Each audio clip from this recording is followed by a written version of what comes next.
Welcome back to Stormi Talks True Crime on my Girls Rock Productions channel, where I talk about some of the most heinous crimes throughout history. In this week's episode, we will be visiting Manchester, England to talk about a crime so gruesome the jury was offered counseling due to the graphic crime scene photos and testimony.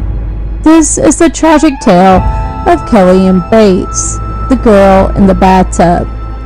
Now, this is a very graphic story, so a good bit of the details I will not be able to discuss here on YouTube. But if you'd like to get the whole story and my views on the case, join my Patreon today. The link will be in the comments and the description box below. Don't forget to like and subscribe to my channel. Now, let's get on with the story. On April 17, 1996, a man walked into the lobby of the Manchester Police Department demanding to speak to an officer. He then proceeds to make the confession that he killed his girlfriend. This man was James Patterson Smith, a 48-year-old man, and he would claim that he accidentally drowned his girlfriend in the bathtub in an argument, and she died while he was trying to resuscitate her. Investigators would enter to a much different scene. At the center of that scene was 17-year-old Kelly Ann Bates.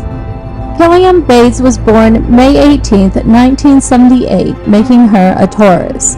She was from Hattersley, Manchester, and she was described as a keen athlete. She was aspiring to become a teacher. She was also described as very mature for her age, which is why her parents, Tommy and Margaret Bates, didn't think much of it when she started telling them she had a boyfriend at the age of 14. They figured it was just a schoolgirl's crush on a young boy. They only started questioning things when their daughter started staying the night for nights on end. One time, when she did finally come home, she stated that she was staying with her friend Rachel, but her parents didn't believe her. They would finally meet who they thought was Dave when Kelly Ann turned 16 and told them she was dropping out of school and moving in with him.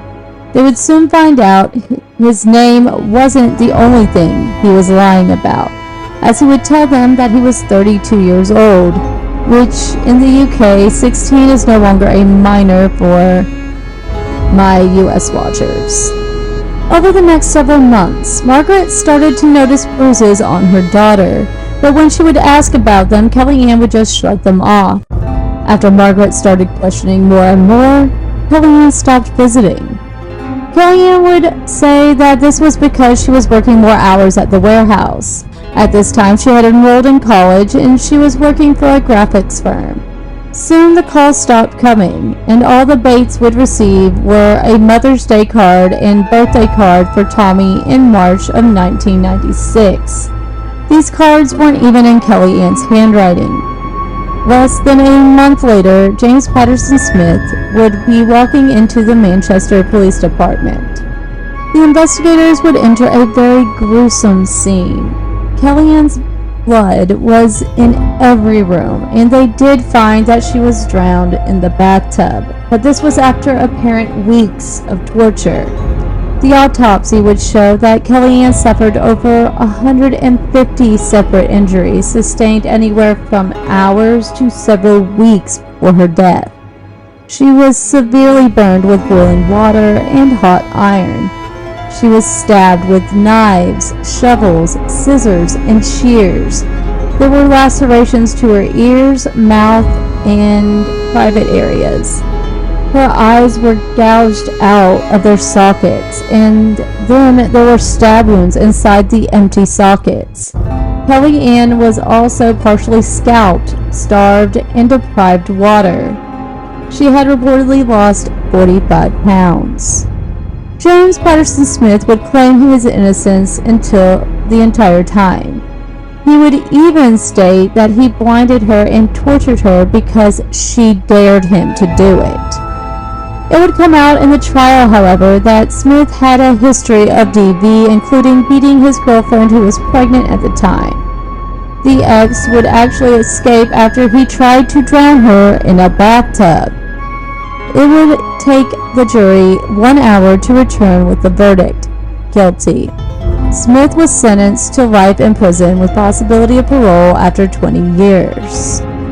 Well, that concludes this week's episode of Stormi Talks True Crime. Feel free to leave comments on the story below or suggestions of other stories you would like to hear. Don't forget to check out some of my other playlists while you are here. On Stormi Teaches Music, I release a cover video on Mondays at 6 p.m. Eastern and a video of me teaching the song covered on Wednesdays at 6 p.m. Eastern. You can catch the live stream of the lesson on Wednesdays at 9 a.m. Eastern on my Patreon. On the Stormi Does Art playlist, I have some partial videos of the live stream you can catch on my Patreon for the gold or higher tiers. These streams are done daily at 1 p.m. Eastern. There is a link to my Patreon in the description box below and also in the comments. Finally, check out Stormi Tells Ghost Stories, where I talk about haunted cities all around the world. These videos are posted Tuesdays at 6 p.m. Eastern. For anyone who wants to make a one-time donation to the channel to help keep it running while I'm building my audience, there is a QR code to my Venmo and CashApp on the screen. There is also a link to both in the description box below. Be sure to hit the like and subscribe buttons on your way out, and I will see you next week on Thursday at 6 p.m. Eastern. Until then, stay safe and have a great week.